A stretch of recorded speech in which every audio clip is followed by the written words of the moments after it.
Riley from the Energy Boutique with your energy forecast for Monday, July 26th. So I will throw a little bit of a caution to you. I'm about to go on a rant before I jump into today's energy aspects, but for good reason. We have a lot going on today, starting with the fact that if you listened to yesterday's episode, you would know that we are entering into a brand new galactic year. Today essentially is the ending of the old and the beginning, the start of a brand new galactic year. So what does this mean? Well, it means that we have to consider, first of all, the 13 moon orbit versus the Gregorian calendar that, us modern society has adopted. There is a lot connecting the 13 moon orbit cycle and calendar, of course, to the Mayans. The Mayans, they knew this, man. They knew it. Everybody talking about, and I didn't forget, all of you who left comments about topics and themes that you want me to talk about, I didn't forget about that. I thank you very much for that. I'm getting a list together. But the Mayans knew something that we are still catching up to. And they used a different calendar system. They were very, very aligned with the cosmic events. And yes, the world did end in 2012. So I'm going to jump into a little bit here. If this is something that interests you, I definitely recommend you doing a deep dive and researching this for yourself. But basically, when we consider the 13 moon orbit calendar versus, again, our modern day calendar, what this is kind of suggesting is that we have galactic years. Sirius, which we talked about a couple of weeks ago, it's our spiritual sun. Sirius actually rises before our sun at 19.5 degrees.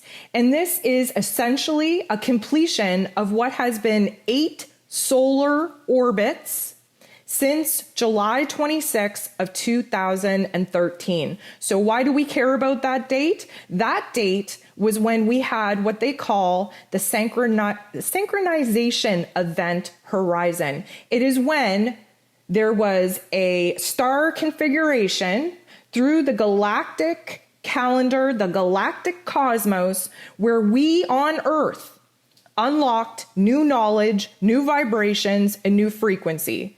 Essentially, if the Earth died in her old vibration in 2012, this was the first level of the new video game that we were now living in 2013. What this did is it downloaded us with a brand new frequency to bring Mother Earth, Gaia, back to life. And essentially, because we live on her, we had our own role to play in raising our own individual vibration, ascending with the light codes, with the knowledge coming in order for us as a humanity to get to a vibration that we could comfortably live upon, with Mother Earth's vibration raising itself at an accelerated rate. So we are closing out the blue lunar storm year, which represented polarity. It represented challenge, and Lord knows we all seen that. And we are moving into the yellow electric seed stage. This is where we activate our inner selves to be of service to other people, where it is that we awaken to the universal and cosmic knowledge coming in order to help us ascend to new Earth. This is essentially a time where we are jumping into the very beginning of the third galactic year in a 13-year cycle. This goes back to 2019. And I know many of you are new followers, and I truly appreciate that. I appreciate you being here. I appreciate you for that, being new followers. However, I've been going on and ranting like a crazy person for years. And back in 2018, I started talking about the shift that was taking place in 2018 in order to prepare for the Great Awakening that was going to be triggered in 2019, that we were definitely going to be living in 2020. And of course, we just came out of that. This 13-year cycle is going to take us to 2032. And in between this particular cycle, we will have the great solar flash coming in that will essentially bust us up into the new higher frequencies of the vibrations that we've been looking to integrate in our physical realms. That's why we have ascension symptoms. That's why we're getting blasts from the cosmos. We have to get our physical bodies up to a vibration and frequency that's going to be able to basically withstand the electromagnetic frequency coming in from the great solar flash. That is just going to blast us in Earth, in our cosmos, in our galaxy, to level up to a place that Earth has never been before. So this is a very interesting time for us to be living in. I've been saying it for years.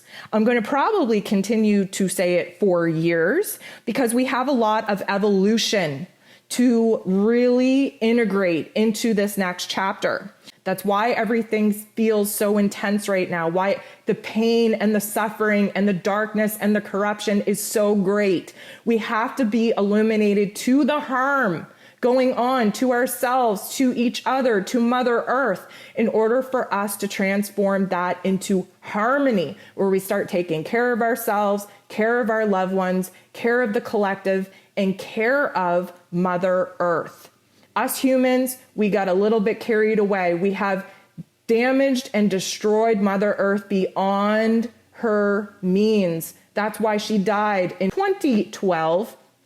And that is why we entered into a brand new galactic cycle in 2013. So this is a big deal. This is a big shift. We have a lot going on in the cosmos. This is why the day out of time happened. This is very connected to the golden proportions and, of course, the Fibonacci spiral sequence. Numbers are frequency. Frequency is healing. And we all have to connect the dots and see how our physical day, our physical calendar is connected to something greater, a greater cycle, a greater cause, a greater meaning, a greater stage of evolution. So I want to wish you a very happy new galactic year. We have a lot of harmonizing to do. We are about to move into August, which is represented by the number 8, which is harmony. It's where there is no beginning, there is no end. It is when we are going to jump up the new timelines again, when we are heart-based, heart-activated, heart and soul led from here on out. So it is a very exciting time. We are also moving into the moon phase, which is all about gratitude. It's all about recognizing all the things that are working for us, all the things that we do love, all the things that we are aligned with, and showing huge amounts of gratitude to the cosmos, to the divine, for getting us to this point. If you are awake and listening to this forecast, at this particular point in humanity's evolution, you best believe that your higher self signed up to be part of this historic event that we will remember for eons to come. So with that being said, today is going to feel a little bit strange, not only because of all the things that I just rattled off, but because today is Monday, it's a moon day, and the moon is currently in Pisces. It just moved into Pisces around 12:30 a.m.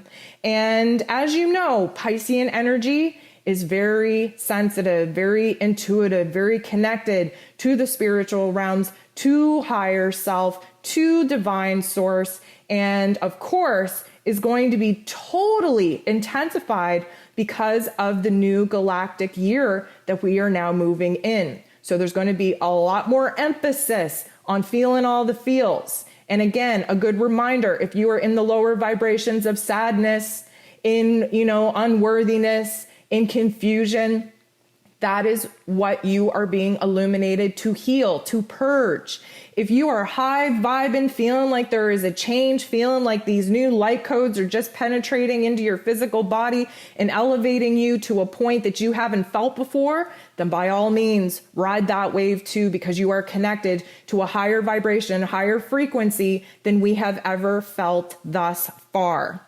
So the moon in Pisces is making 10 out of 12 different aspects here today. And the very first aspect that the moon in Pisces is making is with Mercury, of course, still in Cancer.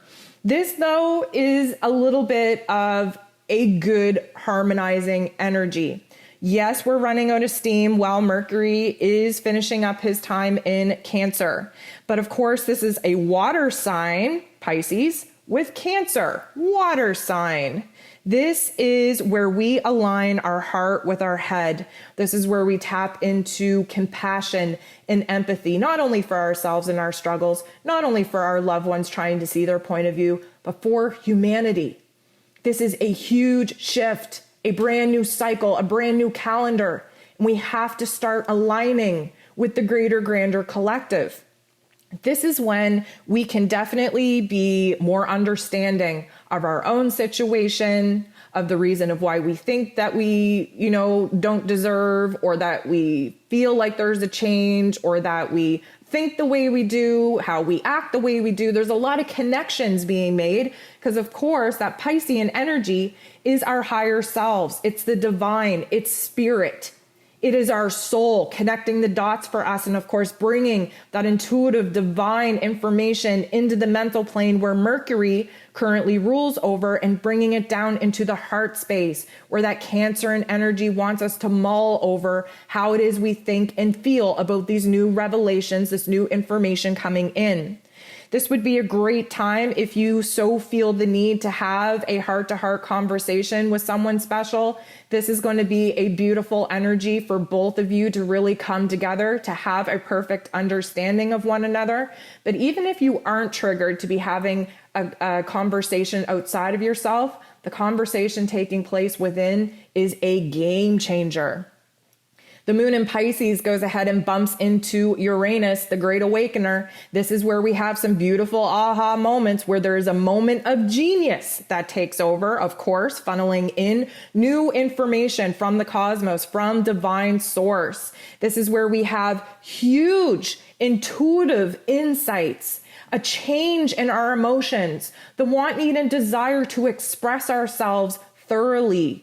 And we really are going to dive into the feels here. This is a very weighted down energy, meaning that we're in water. There's a lot of water taking place. That Uranian energy is a flash of light coming into the mental plane. But of course, Uranus is in Taurus, meaning that that is earth energy affecting our routines and our relationships. Again, another great reason on why we can have this aha moment through the conversation that we're either having with ourselves or that we choose to be having with someone special right now, getting a lot of things off of our head and off of our heart. Mercury in Cancer, again, last day, thank goodness, but he's really pushing to, have these meetings with these other planets, this last hurrah, if you will. Mercury in Cancer jumps in after the moon in Pisces bumps into Uranus, and he bumps into Uranus. And suddenly there is a different perspective emerging. There is a shift in the way that we've been thinking. There is an intuitive insight downloading us and enlightening us to new wants, needs, and desires. Now, Mercury has been in Cancer, kind of illuminating to where it is that we don't have strong enough boundaries, where it is that we're too self-sacrificial with, our own wants, needs, and desires, putting other people before ourselves, very rooted in our emotional foundation that we've created. And we've been very hesitant to detach from that, even though that we know we've outgrown it, even though we know that it's semi-toxic at this point. And now with Mercury in Cancer running out of steam, bumping into Uranus, we have this aha moment. Suddenly we are more willing to shift. We are more willing to bend. We are more willing to change. We are more willing to communicate our wants, needs, and desires, and really kind of be a little bit more clear than we have been on the new boundaries that we need to put in place in our personal relationships.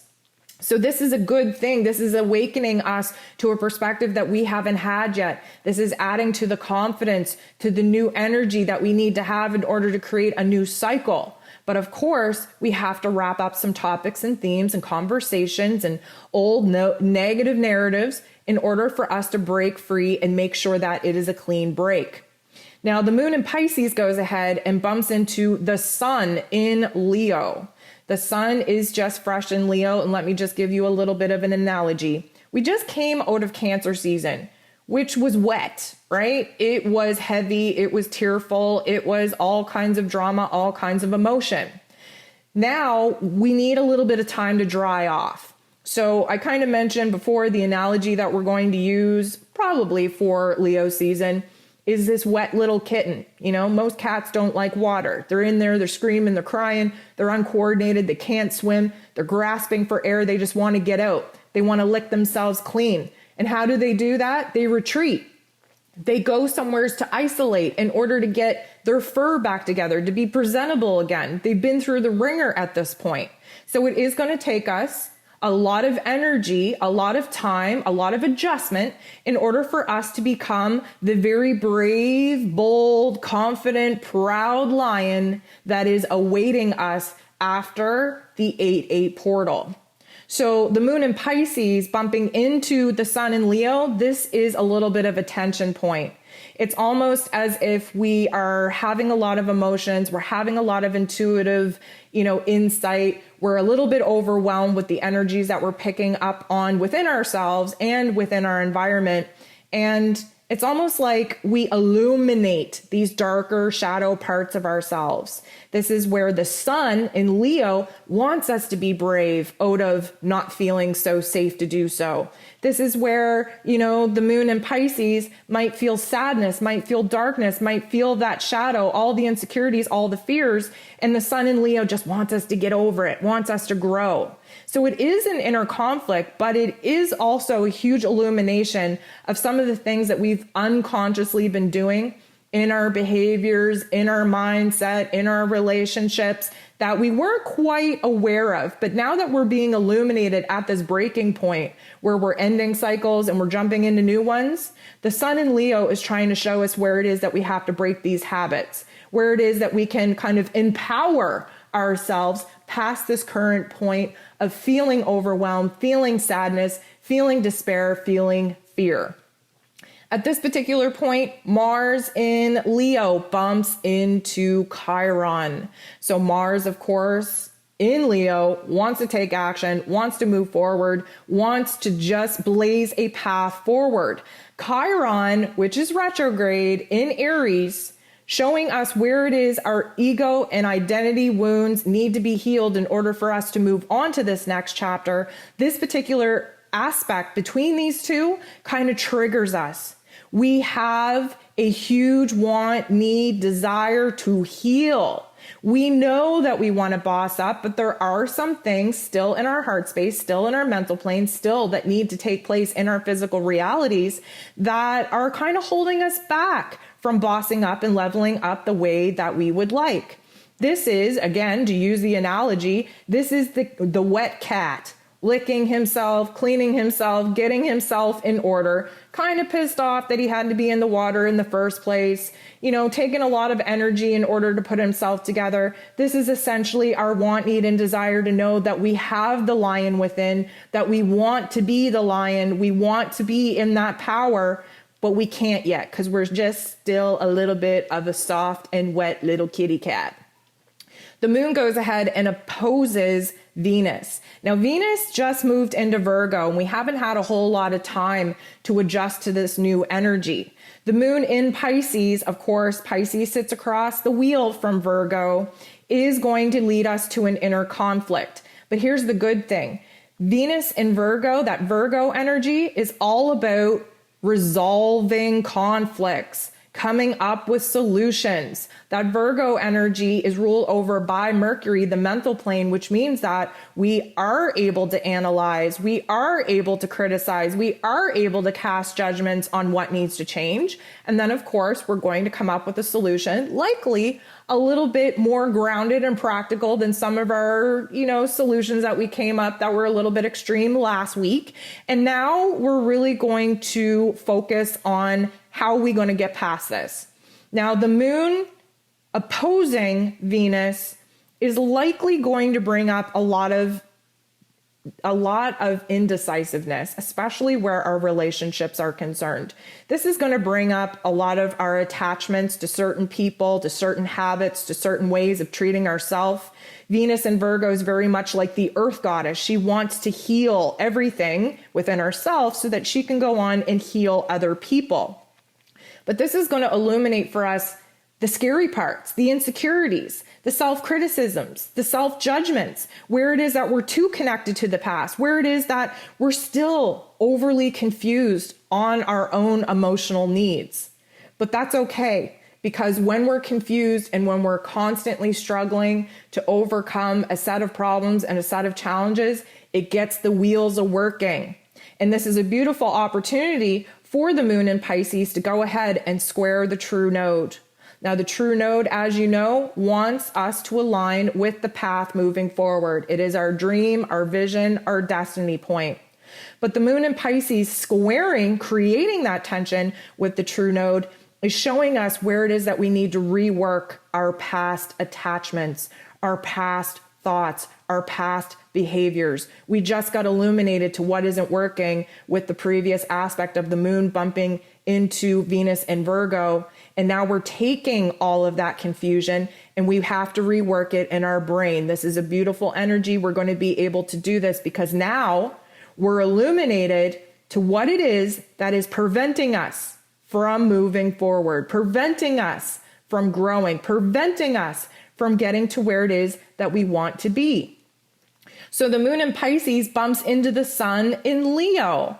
And this is a beautiful thing because all the realizations that we just had about where it is we have to rework our past patterns, our behaviors, our thoughts, where it is that we are being held back from moving forward, the sun is going to illuminate where it is that we have to be brave, where it is that we have to rise the occasion, where it is that we have to grow through our experiences, where it is that we have to follow our heart. And although Venus in Virgo isn't one to follow her heart necessarily, she's a little bit more analytical first and thinking about the feels later, the sun in Leo is very much about the heart space. The moon in Pisces is very much about the intuition, the dream that we have about what following our heart actually looks like. And so the moon in Pisces bumps into Pluto. This is a beautiful time for us to see the transformation that is taking place in our heart space, in our emotions, in our mental plane. We got triggered earlier on in the day. We've been doing nothing but thinking about how it is that we're going to bust free from this, how it is that we're going to transform with this. We are emotionally a little bit dramatic. We are emotionally scripted to jump into the rejection that we might face if we go ahead and put ourselves out there and follow our heart. What about the fear that we might feel by putting ourselves in a brand new place that we haven't been before? What about the insecurities that we have holding us back from truly following our new passions, our new desires, our wants, needs in order to begin new cycles? Well, Pluto's going to help us with that because, as you know, Pluto illuminates where the negative Nancy narrative within us, all of those not so nice feels, need to die in order for us to turn that darkness into light, in order for us to turn that pain into power. And once you know something, you can't unknow it. So now we're actively cutting the head off of these insecurities, off of these fears, in order to empower ourselves by aligning with our truth of what it is that our heart is calling us to do. This is a beautiful opportunity for the moon in Pisces to bump into Saturn retrograde in Aquarius. Saturn, as you know, is the Lord of Karma, Father Time himself, negative Nancy showing us our roles and our responsibilities and the commitments that we have in our physical realms. But the moon in Pisces bumping into Saturn at this time is actually illuminating for us where it is that we need to get control over our emotions. We just had some very transformative conversations with other aspects, and now we recognize where it is that, yeah, we might lack self-worth. Yes, we are lacking self-confidence. Yes, we want to evade our responsibilities. Yes, things have gotten a little bit crazy and chaotic. But now we want emotional control. We have to illuminate where it is we feel out of control before we can actually take the control back.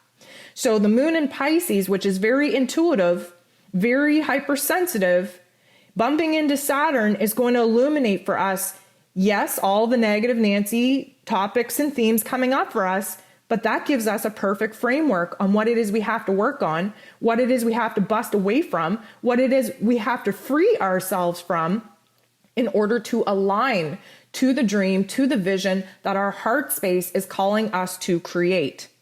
So the moon goes ahead and bumps into Chiron, and this is an extreme awareness of the wounds that we just acknowledged. This is an extreme awareness of where it is that we have to put our energy, attention, and focus into building new ways of doing things, acting in new ways, thinking in new ways. It all starts in our heart, in our head first. So this is really going to illuminate for us where, yes, negative Nancy wants us to stay in the pain and the suffering, but where it is that we can tap into the empowerment of this knowledge and take control over our emotions and over our thinking. Lastly, the moon bumps into Mercury still in Cancer. And this likely isn't going to feel good, especially because we're kind of focused on the negatives right now.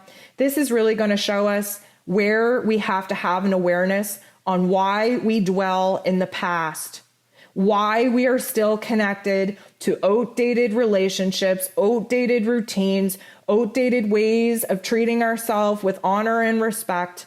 This is where we kind of loop over in our mental narratives the same pain, the same trauma, the same what ifs, the same shoulda, coulda, wouldas.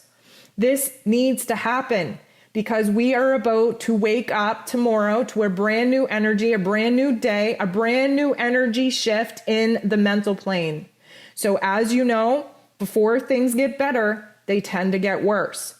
This, again, is Mercury's last day in Cancer. So the volume and the intensity is turned all the way up on this negative Nancy narrative, where it is we don't feel like we're worth it, where it is we don't feel like we're good enough, where it is we don't feel like we're going to succeed, in order for us to be consciously aware of where it is we need to flip the script, where it is we need to override that mental program. And we will have 100% awareness as we go to bed of what needs to change.